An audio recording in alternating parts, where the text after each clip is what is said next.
Hello everyone, welcome to Live at 7:05, close enough. Yeah. I'm Dr. Colleen, this is Dr. Marc from Lifetime Wellness, and we are back with part 2 of a little series we are doing on weight loss and health gains.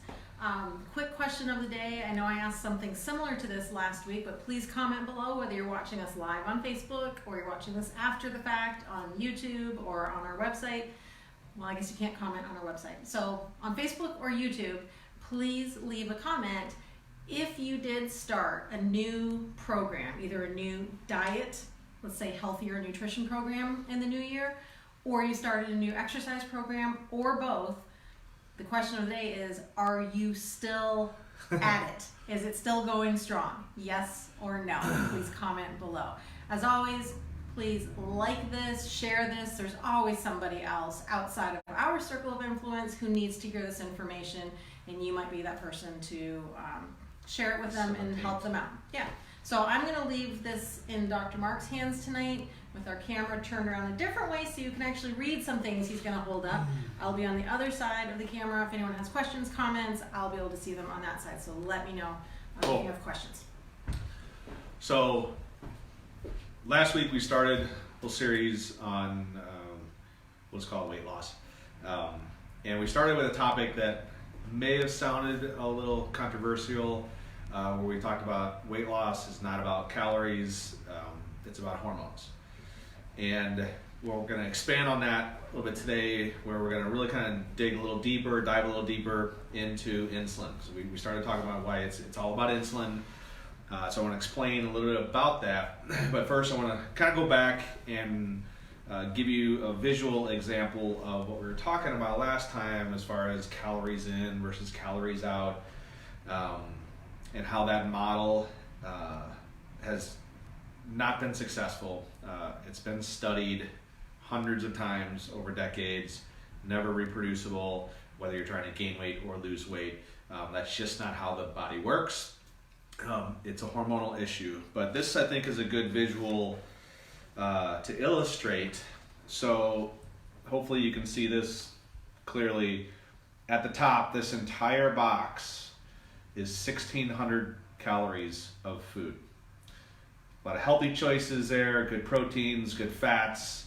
At the bottom, that box is 1,600 calories, that box is 1,600 calories. So I don't think there's a person out there who would argue that a calorie is a calorie is a calorie, and it doesn't matter, you just get 1,600 calories and it doesn't matter what it's made up of. Clearly, this is a much healthier approach than a stack of donuts or a bag of chips. So I just wanted to show that to illustrate it's not about the calories, because you can get your calories in a lot of different ways. It's what those foods are doing or creating in your body. And so we're going to talk about insulin, because that's the ultimate decider of not only whether or not you're going to gain weight or lose weight, but really how long you're going to live. Insulin plays a huge role in a number of things in the body, so I want to go through a few of those to help you get an understanding of the impact insulin has. Some of it's good, a lot of it's bad. So when we talk about food, particularly carbohydrates, refined carbohydrates especially, and foods loaded with sugar, what's going to happen is, as you digest that food, sugar is going to be into the bloodstream, the blood sugar volume is going to go up, and that's going to be a signal to release insulin. And there's a reason for that, because as humans, our DNA, we're hardwired to experience feast and famine cycles. So the elevated sugar in the bloodstream is a signal to the body that there's excess energy available that we're not using. So it makes sense, release insulin, we're going to store that energy for maybe a famine cycle. So we're going to need that energy for some time later. So it's an appropriate mechanism. The problem now is people eat too often, their blood sugar stays elevated for not just a day, but for weeks and months. So we have a ton of stored energy, and it's stored as fat. So it's appropriate, blood sugar goes up, insulin gets released, we're going to store it. Ultimately, that's what insulin is. It is a storage hormone. And it doesn't just store sugar, it stores a number of nutrients as well. But let's just get back to the example. blood sugar is elevated, insulin's released, we start to store blood sugar. And first of all, it's going to open the doorways into the cells. So your cells can get full of sugar so they can use sugar and convert it to ATP to make energy for the body to use. Eventually, the cells will be full. There's still excess sugar in the bloodstream. Now we're going to start to store sugar in the liver and the muscles. And we have stored energy that's called glycogen. Well, something interesting to know about glycogen is you only have enough stored energy, glucose, in your liver and your muscles to last you maybe 1 day. So you see, sugar was never intended to be our main source of energy. It was really there to be like a turbocharger, because one active day, you're gonna exhaust all your glycogen supplies. So, but let's go back to the example. Liver's full, muscles are full, we still have excess sugar in the bloodstream. Now we're gonna start storing sugar as a fat, specifically as a triglyceride, which is a saturated fat. So a little side note here, it's kind of interesting when you hear over the decades a lot of experts talking about you know, eating a low fat, especially low saturated fat diet, higher in carbohydrates, lots of grains. And ultimately what happens with these people is they have all these carbs in their system, no fat, no saturated fat, but all the excess sugar from all those carbs getting broken down end up getting stored as a saturated fat. So they're actually making saturated fat from a high carbohydrate diet. So it kind of backfires. So insulin is there to just keep storing, getting that blood sugar out of the blood system and storing it. Eventually it'll start getting stored as fat, both visceral fat in the liver and sometimes pancreas, and then also body fat. And so it kind of goes back to the point we made last week that if insulin is on the scene, you're not going to burn fat, you're only going to store fat. So if you really want to tap into burning fat and using fat for fuel, which is really the recommended fuel source, the preferred fuel source in the body, you have to get the blood sugar down so that the insulin can drop. Now, if insulin stays elevated or if it's on the scene frequently and for chronic periods of time, that's when the cells, the liver, the fat cells, eventually over time, and kind of in that order, become insulin resistant, where they just stop listening to insulin, a lot of times because they're too full of sugar, they can't take anymore, so insulin has no effect on them, and that's what's referred to as insulin resistance. And now a whole new host of problems comes in because of the cells and organs becoming resistant to insulin. Couple of examples. I mentioned insulin is a storage hormone. It helps to store nutrients. One of them is magnesium. Well, if you become insulin resistant, you're not going to lose magnesium. You're going to become deficient in magnesium. And one of the things magnesium does? It helps to relax muscle, particularly smooth muscles like your arteries. So now you can have stiffer, less flexible arteries, which will cause an increase in blood pressure and could eventually lead to cardiovascular problems. That's just one example. So we have a second layer to this insulin problem where now we develop insulin resistance. Another example of a nutrient problem there is thyroid hormone gets converted, T4 to T3 in the liver. And one of the positive roles insulin plays is in hormone conversion or hormone production. So now if you have a liver that's resistant to insulin, you may not be converting T4 to T3, so you can start to experience hypothyroid symptoms. And that can just complicate the weight loss resistance issue.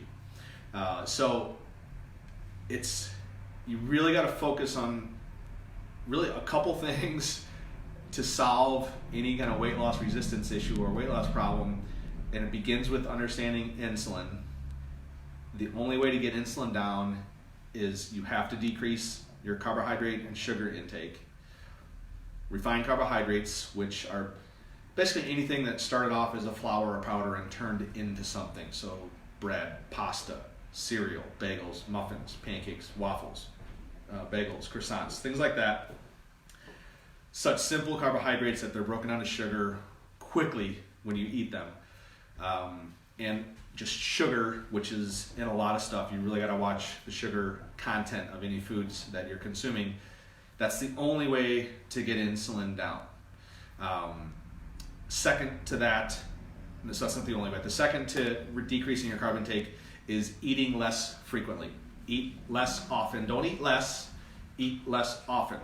Because when your insulin's down in check, and we're talking single digits, so if you're getting a blood test, you do a fasting insulin blood test, you don't want to see it in the teens or 20s or 30s or 40s or higher. You want to see it in the single digits, under 7 preferably, as low as possible, really under 5 is optimal.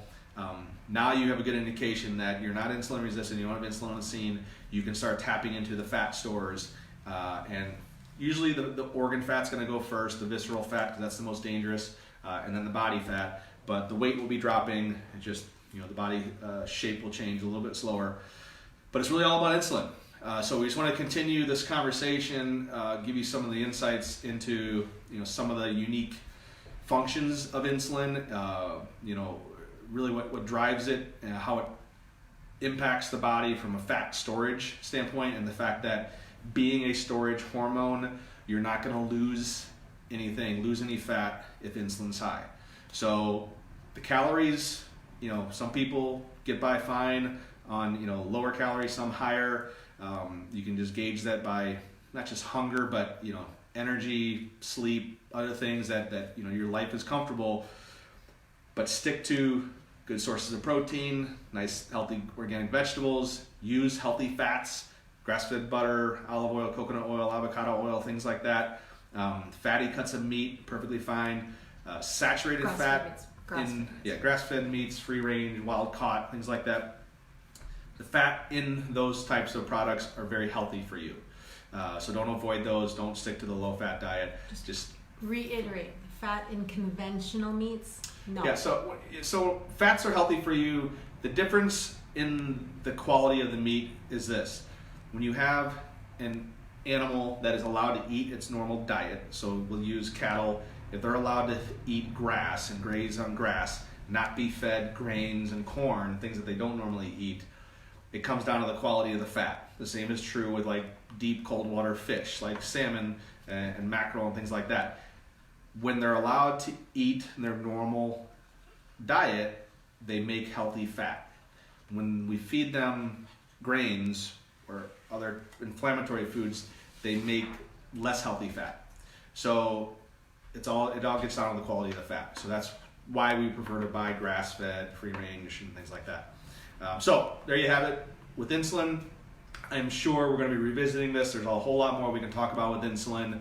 We did really just kind of skim the surface today, but I think we touched on some things that maybe you didn't know about insulin today. And just remember, that 1,600 calories is a way healthier choice than those. Don't make the mistake of focusing on decreasing your calories and starving yourself to lose weight. It's not going to work. It's going to backfire.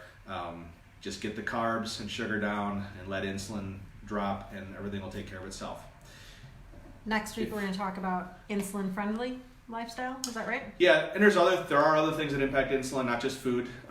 So we'll touch on that tomorrow, because that could be a huge component for people. Yeah, next week, because they could be getting that all wrong and nailing the diet, but still having some insulin problems. So we're going to continue this, and we don't know how long this series is going to go, because there is a lot to share. But if you have any questions, definitely leave a comment or message us. If you need some help, you think you might need a coach to help you, get on track. You want to get a solid strategy and not, doing all the guesswork and, Googling Dr. Google. Give us a call, reach out. This is what we do. We have the strategies, we've got the tools, the resources to help you. So until next time, anything? You good? We are good. You're welcome, Laura. Thanks for commenting on that. Okay. So we'll see you next week. Take care.